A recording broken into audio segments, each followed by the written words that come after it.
Il est l'heure du journal sur la télévision togolaise dont voici les principales articulations. La jeunesse est au cœur du 5e sommet Union européenne-Union africaine ouvert ce mercredi à Abidjan en Côte d'Ivoire. Le chef de l'État fort Essojim Gnazingbe y prend part aux côtés de plusieurs de ses pairs.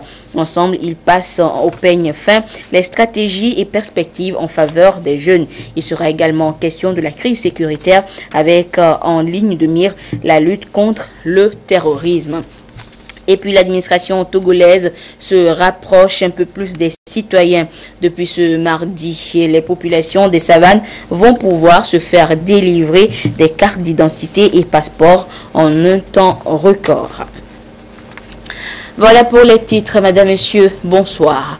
Le chef de l'État fort Essojim Gnazingbe est à Abidjan en Côte d'Ivoire où il prend part aux côtés de plusieurs de ses pairs d'Afrique et d'Europe au 5e sommet Union européenne-Union africaine. Plus de 80 chefs d'État et de gouvernement et près de 5000 participants prennent part à ce rendez-vous intercontinental. Et dès l'ouverture des travaux, les débats ont convergé vers le thème officiel du sommet, l'investissement dans la jeunesse, avec un point d'honneur sur la question des migrants. Les décideurs européens et africains examineront les orientations politiques adoptées il y a 10 ans pour répondre efficacement aux défis actuels et futurs en vue d'un partenariat stratégique. Et la présence du chef de l'État fort Essojim Gnazingbe à cette rencontre de haut niveau témoigne une fois de plus l'intérêt qu'il accorde aux questions de la jeunesse et de l'emploi des jeunes. Et des centaines de jeunes, les migrants donc, ces centaines de jeunes africains quittent le continent au péril de leur vie. Il sera également question durant ces 2 jours de la crise sécuritaire et des menaces terroristes aussi bien en Europe que sur le continent africain. Et il faut rappeler que c'est dans la matinée de ce mercredi que le président de la République est arrivé dans la capitale ivoirienne pour prendre part à ce sommet. Il a été accueilli, vous avez vu sur ces images, à sa descente d'avion par le vice-président ivoirien Kablan Tunka. Nous reviendrons plus en détail sur l'ouverture officielle de ce 5e sommet de l'Union européenne et de l'Union africaine dans nos prochaines éditions.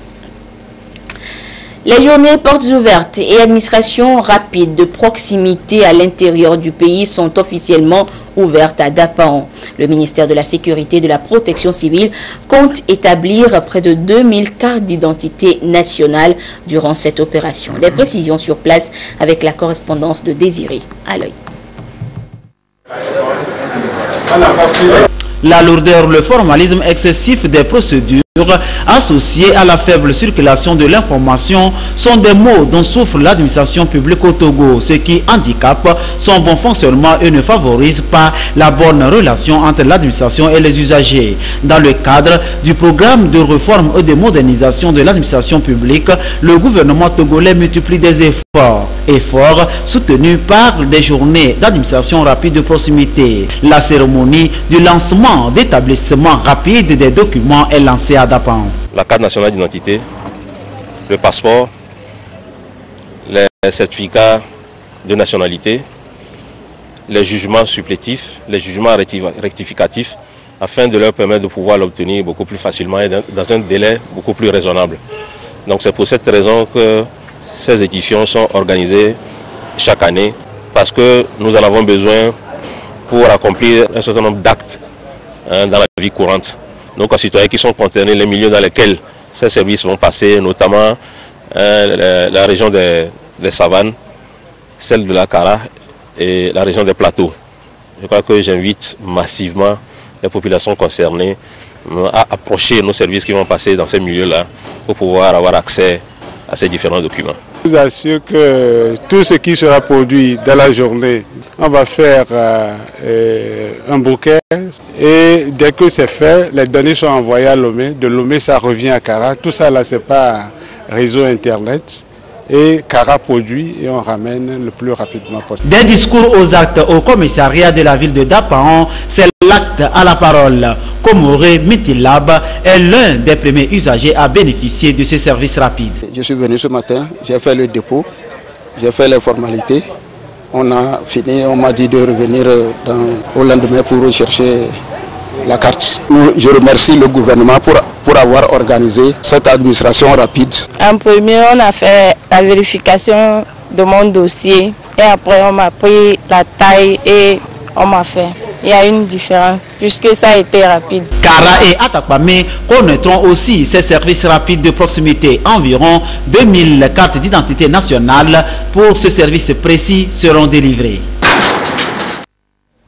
Les représentants de la société civile et des ONG spécialisées dans les questions des droits de l'homme se sont rencontrés ce matin à Lomé pour analyser le projet du 5e rapport périodique sur le pacte international relatif aux droits civils et politiques. L'idée est qu'ils donnent leur quitus pour sa présentation prochaine. Les précisions avec Carmen Madjé à Kakbo. En 1984, le Togo a ratifié le pacte international des Nations Unies relatif aux droits civils et politiques. Le Togo s'est donc engagé en tant qu'État partie à promouvoir et protéger les valeurs universelles des droits de l'homme. À ce jour, le Togo a déjà présenté 4 rapports périodiques. Pour préparer le 5e rapport, un projet a été élaboré. Les acteurs de la société civile et des ONG analysent ce document en vue de sa validation. Ce rapport est présenté d'une manière spécifique. Le comité donne la possibilité de répondre à une série de questions sur les droits civils et politiques. Nous avons accepté cette procédure dite facultative et donc le travail consiste à répondre aux 24 questions que le Comité des droits de l'homme nous a adressées sur les droits civils et politiques. Depuis 2011, des efforts ont été faits par le gouvernement pour améliorer le cadre législatif du Togo. L'analyse du projet de rapport vous offrira l'occasion de passer en revue les actions menées par notre pays dans le cadre de la mise en œuvre du pacte international relatif aux droits civils et politiques et les difficultés liées à la pleine application de certaines de ces dispositions. Une fois validé selon les experts, ce rapport sera soumis à l'examen périodique universel et des recommandations seront faites à l'État togolais. Le secrétariat général du gouvernement a convié les représentants du pouvoir central, les secrétaires généraux des préfectures et des directeurs régionaux de la partie septentrionale du pays en une session de renforcement de capacité. La formation est axée sur les techniques de rédaction administrative afin de leur permettre d'améliorer la qualité de leurs services pour en clair faciliter la tâche au gouvernement. Nestor Mozo.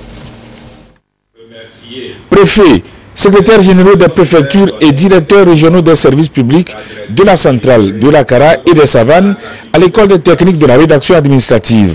Ces acteurs sont recyclés aussi dans le souci d'harmoniser certaines pratiques pour permettre à l'administration publique d'être efficace. La session de renforcement des capacités est organisée par le secrétariat général du gouvernement.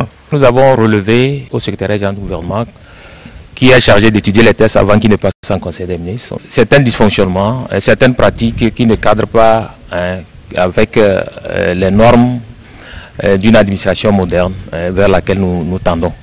Donc on a voulu, avec cet atelier, essayer de partager certaines expériences et harmoniser la pratique, surtout au niveau de la rédaction des textes, au niveau aussi de la conduite de l'action. Au niveau de l'administration en général, pour faire en sorte que nous parlions le même langage, pour qu'une certaine harmonie puisse régner. C'est pour avoir plus de célérité. La lenteur administrative aujourd'hui, elle est réelle. C'est justement pour corriger ça, cette lenteur-là, que nous allons vers la dématérialisation. Nous voulons rentrer dans une ère où l'administration ne va pas trop traîner de papier. La formation que nous faisons est la suite d'une formation que nous avons déjà faite à Lomé avec les directeurs de cabinet, les secrétaires généraux des ministères. Cette activité fait partie du programme national de renforcement des capacités et de modernisation de l'État pour le développement durable adopté en 2015. Programme exécuté grâce à l'appui du PNUD, Programme des Nations Unies pour le développement. Mobilisons-nous pour lutter contre les violences sexuelles à l'égard des femmes et des filles. Voilà l'appel lancé par le ministère en charge de la promotion de la femme pour les 16 prochains jours et au-delà. C'est une campagne d'activisme lancée à Lomé dans le camp des réfugiés d'Ave-Pozo pour la 26e journée de lutte contre ce fléau. Et voyons cela avec Viviane Nsouvi et Dodo Wari. Constituent des atteintes à la dignité humaine les plus fréquentes dans le monde. Une analyse réalisée en 2010 par le ministère en charge de la promotion de la femme révèle qu'au Togo, ces violences existent sous plusieurs formes et sont d'ordre psychosocial, économique, sexuel, physique et institutionnel. La 26e campagne est d'activisme contre les violences faites aux femmes et aux filles, met un accent particulier sur les violences sexuelles qui, parfois, ont des conséquences sur la santé sexuelle et reproductive des victimes. Cette campagne appelle donc à une prise de conscience de tous les acteurs de la vie nationale pour éradiquer ce phénomène. Quand nous prenons la proportion, au Togo, les violences sexuelles sont à 33%. C'est trop élevé. Il faut vraiment mettre fin à ces violences. C'est une lutte qui se fera pendant longtemps et nous pensons que les mentalités vont changer par rapport à cela. Le gouvernement a retenuAve-Pozo et a retenu aussi le camp des réfugiés d'Ave-Pozo pour que ces réfugiés se sentent concernés par les activités au niveau national. Le gouvernement togolais a fait de la promotion et la protection des droits de la femme une priorité. En témoignent de nombreux politiques, programmes et actions entrepris pour favoriser le bien-être des femmes et des filles, entre autres l'adoption en 2013 de la loi portant aide juridictionnelle en faveur des couches vulnérables majoritairement composées de femmes, des campagnes de sensibilisation, la prise en charge et la réinsertion socio-économique des victimes et la mise à la disposition des femmes d'une ligne d'écoute. Des actions qui feront l'objet d'échanges entre ces femmes et les différents acteurs de lutte contre ce fléau.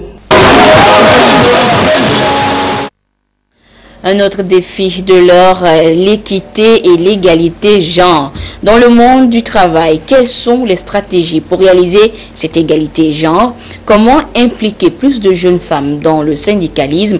De jeunes travailleuses venues du Burkina Faso, du Mali, du Tchad ont rejoint les Togolaises à Lomé pour y réfléchir. Yasmine Kodia et Nathalie Panegué pour le compte rendu.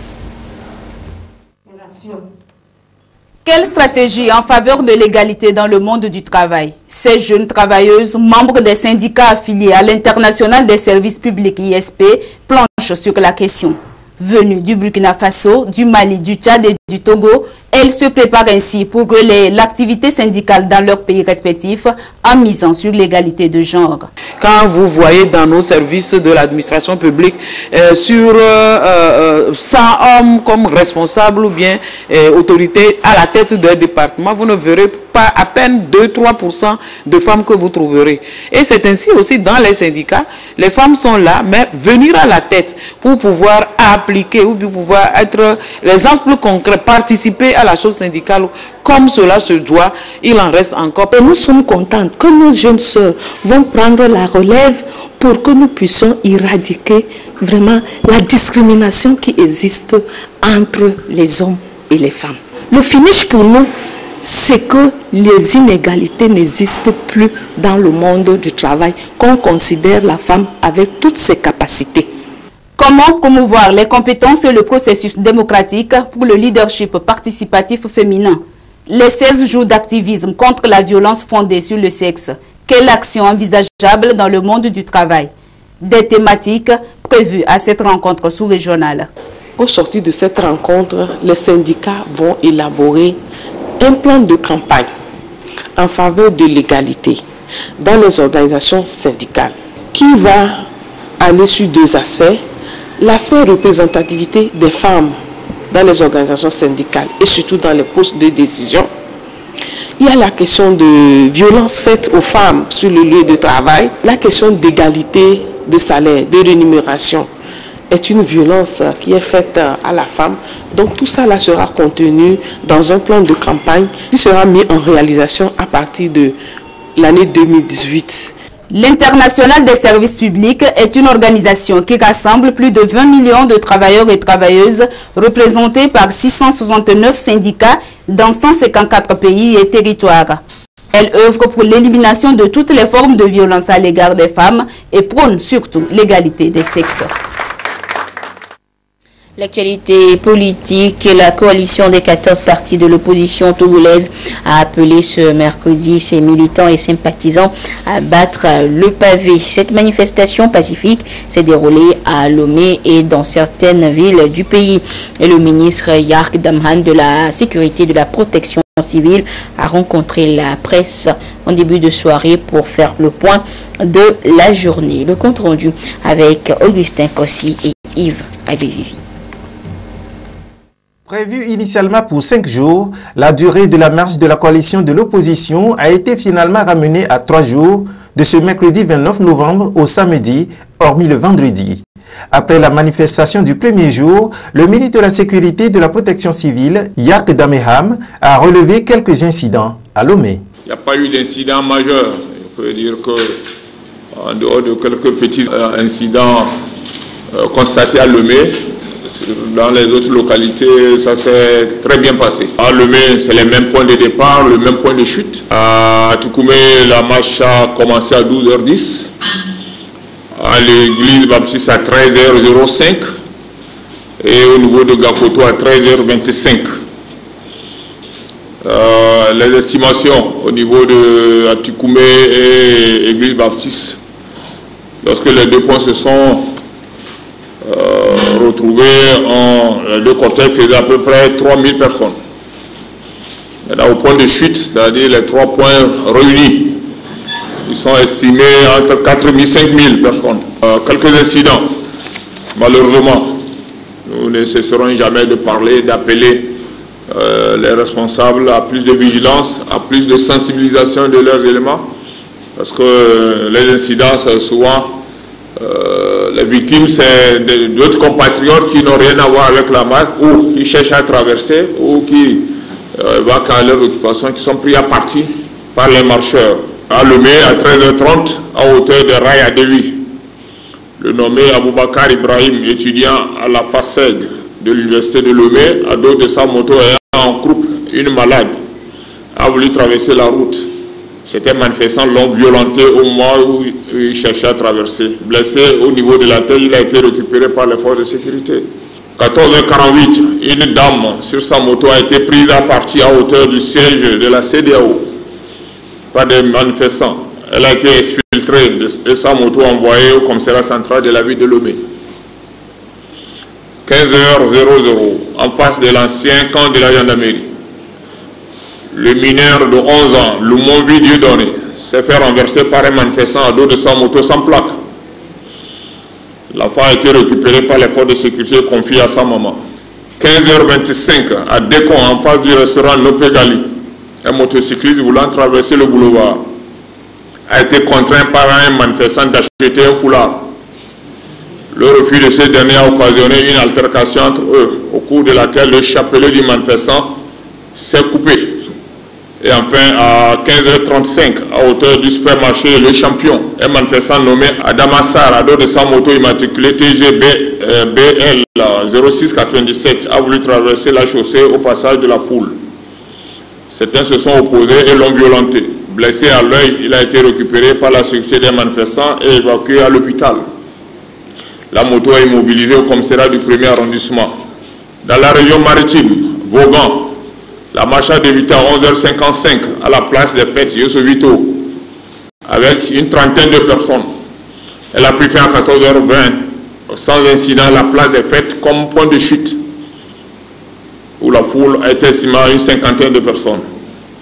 On note la présence du coordonnateur des partis de l'opposition de Vaud, le Sier Nyaniko Amevi, à Agné, débuté à 13h06 en face de la radio Azur.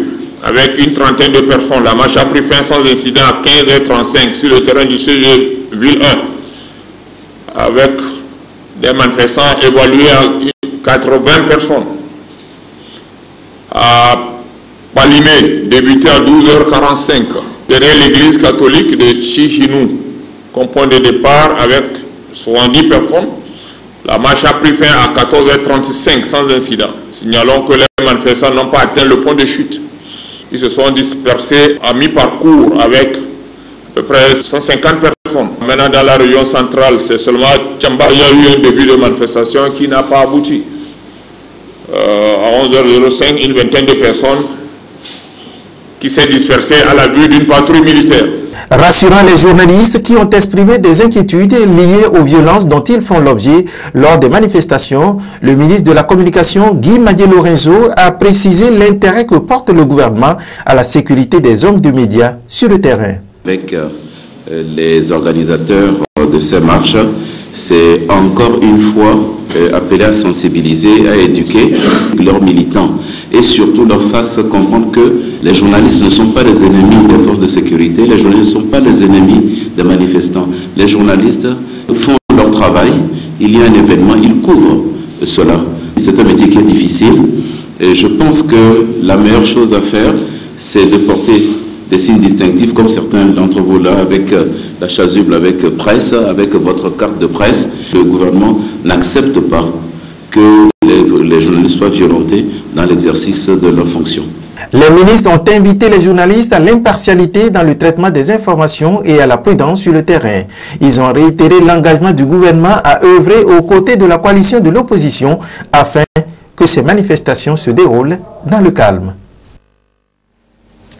Conformément aux dispositions envisagées dans le cadre des indemnisations proprement dites, le HCRUN, le Haut Commissariat à la réconciliation et au renforcement de l'unité nationale, publie la liste des 137 victimes vulnérables telles que recensées par la CVJR. Par ailleurs, le HCRUN informe le public que d'autres dispositions sont prises avec les autorités administratives, traditionnelles, religieuses et locales en vue du convoiement de ces victimes à Lomé pour leur prise en charge psychomédicale ainsi que leur indemnisation. Dans le souci de les identifier, les victimes sont priées de se munir d'une de ces pièces au moins. Un passeport, une carte nationale d'identité, une carte d'électeur, un permis de conduire ou tout autre document portant une photo d'identité. Le HCRUN exprime sa compassion aux victimes et salue leur patience dans l'attente de leur tour respectif pour leur indemnisation. Et la liste publiée par le HCRUN, la liste des 137 victimes vulnérables, est à consulter dans le quotidien Togo Presse. L'Office togolais des recettes, dans la modernisation de ses prestations de services au profit des contribuables, opte pour la facilitation et la diversification des moyens de paiement. Aujourd'hui, il s'agit du moyen mobile qui permet aux conducteurs de taxis et taximotos de payer l'impôt sur le revenu des transports routiers, IRTR, à partir de leur téléphone portable. Nathalie Panégué. À partir de votre téléphone portable, payez désormais vos impôts en tant que transporteur routier partout où vous êtes. Conducteur de taxi ou de taxi-moto, il suffit de taper étoile 145, étoile 6, étoile 5, étoile 2 dièse et le processus est déclenché. Ce paiement de l'impôt sur le revenu des transports routiers IRTR par mobile est un moyen facile et moins contraignant que l'OTR met à la disposition des contribuables. C'est une bonne chose de payer avec T-Money directement. Ça nous évite d'aller faire la queue au niveau des agents d'OTR. Les agents de OTR doivent circuler à travers le pays pour sensibiliser nos conducteurs.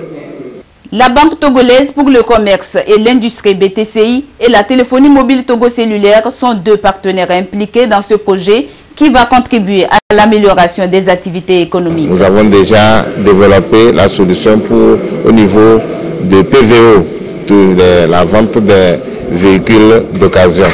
La solution tourne déjà. Aujourd'hui, nous sommes du côté de revenus qu'on prend au niveau des transporteurs, communément appelés trimestres. Au fur et à mesure qu'on avance, tous les circuits de paiement seront dématérialisés. Et nous sommes très heureux au niveau du groupe Togo Télécom de travailler sur ces solutions pour faciliter la tâche à tous les autres opérateurs économiques. Avec l'OTR, L'IRTR des taxis-motos est aujourd'hui passé de 8 000 francs à 5 000 francs l'an, soit un paiement de 1 250 francs par trimestre. Avec T-Money, un conducteur de taxi-moto peut lui-même gérer ses paiements. Il peut, au lieu d'attendre un trimestre pour venir payer 1 250, il peut morceler son paiement de façon aisée. Il suffit seulement qu'il ait du crédit sur son portable, il paye de façon libre. Automatiquement, lorsqu'il le paye, nous avons aussi toutes les situations au niveau de nos services.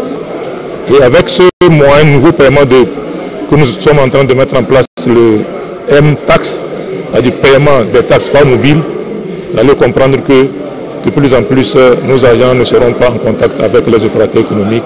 En attendant l'entame de la sensibilisation sur ce moyen de paiement de l'IRTR par le TR, les conducteurs présents à ces cérémonies de lancement officiel ont été invités à partager l'information avec leurs collègues exerçant dans le domaine. Une prouesse grâce au numérique.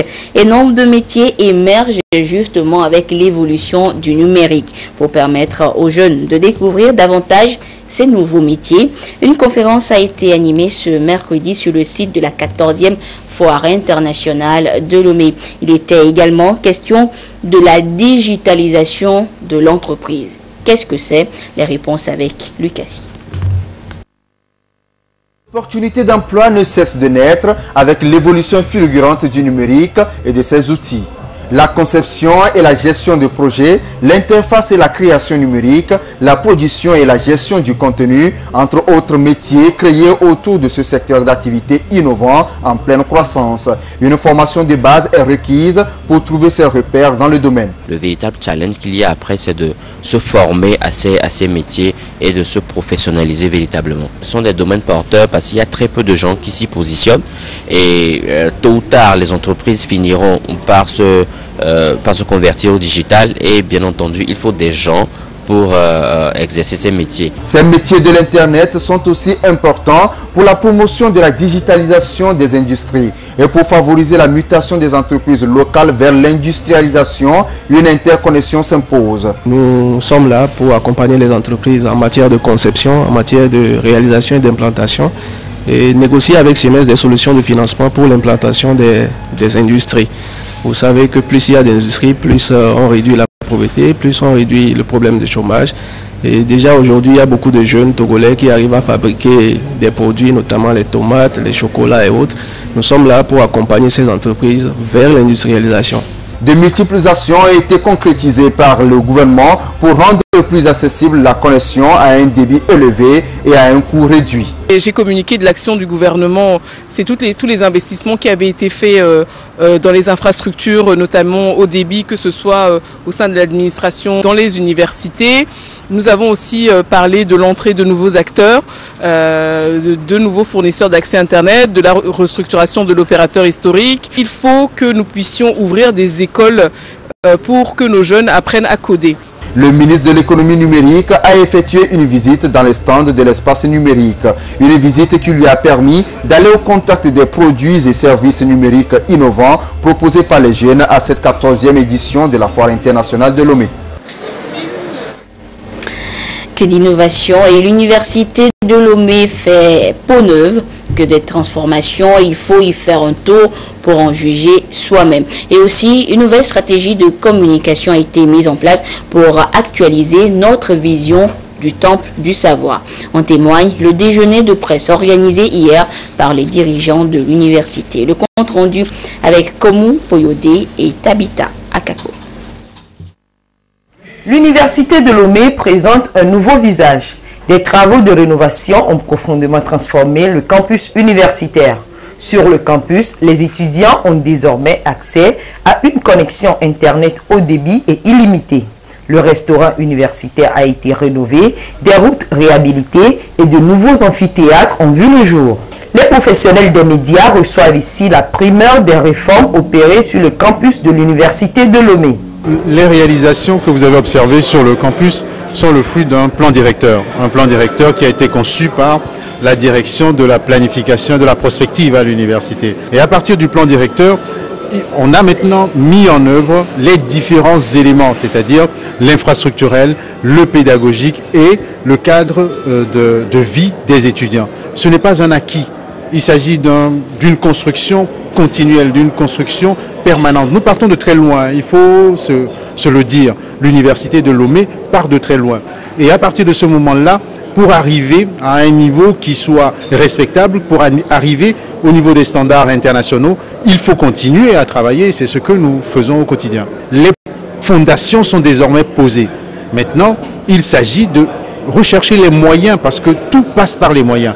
L'université n'a pas des moyens exceptionnels, mais l'université a l'humilité d'aller chercher les moyens pour continuer à améliorer le cadre de vie des étudiants, pour continuer à façonner le visage de l'université de Lomé. Les responsables de l'université de Lomé promettent tout mettre en œuvre afin que les étudiants aient de meilleures conditions de vie et de travail. L'université de Lomé est donc en pleine mutation pour se conformer aux exigences académiques. Autrefois université du Bénin, ce n'est qu'en mars 2001 qu'elle devient l'université de Lomé. Et l'Institut Confucius de l'Université de Lomé, justement, a célébré ses 8 ans d'existence. Et une cérémonie riche en couleurs qui s'est déroulée naturellement dans les locaux de l'Institut. Fruit d'une coopération, l'Institut contribue à la coopération, aux échanges dans plusieurs domaines et surtout à la compréhension mutuelle entre le peuple togolais et celui chinois. Sandra Diagbe, Sonia Aminiko. Poèmes, danse chorégraphique, chant. Les étudiants de l'Institut Confucius démontrent ici leur talent dans la maîtrise de la langue chinoise. Cette ambiance marque les 8 ans de création de l'Institut Confucius au Togo. 8 années au cours desquelles l'Institut s'est évertué à former des étudiants à la culture et à la langue chinoise à travers la mise en place de différents programmes et formations. Apprendre la langue chinoise, c'est une opportunité pour moi. Et il y a les sociétés chinoises au Togo, dans le monde, et avec leur évolution, si on arrive à parler la langue chinoise, ça va nous aider beaucoup. Je dis c'est l'anniversaire de notre établissement. Quand vous êtes à l'Institut Confucius et que vous êtes à l'Université de Lomé, lorsque vous avez votre licence et vous passez un examen ici qu'on appelle le HSK 4, lorsque vous réussissez au HSK 4, ça vous permet de continuer au master en Chine. Soit vous n'avez pas la licence, mais vous êtes étudiant à l'Université de Lomé, ça vous permet d'aller en Chine et de passer soit 1 an ou 3 ans. Le bilan est positif. De 2009 à ce jour, l'Institut a formé 2336 étudiants et ensuite nous avons ouvert une UE, le chinois comme UE libre aux étudiants de l'Université de Lomé. Donc en 2 ans, on a autour de 500 étudiants. Fruit d'une coopération entre l'Université de Lomé et l'Université des études internationales de Sichuan, l'Institut Confucius de l'Université de Lomé, par la diffusion de la langue et de la culture chinoise au Togo, contribue à renforcer davantage les liens d'amitié et de coopération entre les deux peuples. C'est avec un grand plaisir que j'ai assisté à ce festival de la célébration du 8e anniversaire de l'Institut Confucius à Lomé. Depuis 8 ans, on appuie beaucoup des centaines de jeunes Togolais ont appris le chinois. Je les félicite et je les encourage de continuer. Et je suis sûr qu'avec l'Institut Confucius, la coopération amicale et la compréhension entre nos deux peuples vont se renforcer. La célébration est également marquée par la remise d'attestations aux étudiants les plus méritants ainsi que des enveloppes financières aux lauréats du concours de dictée en chinois. Et ainsi se referme cette édition. Merci de votre fidélité à la télévision togolaise. À 22h30, vous serez en compagnie de Edem Soussoukpo pour la dernière édition du journal. Au revoir.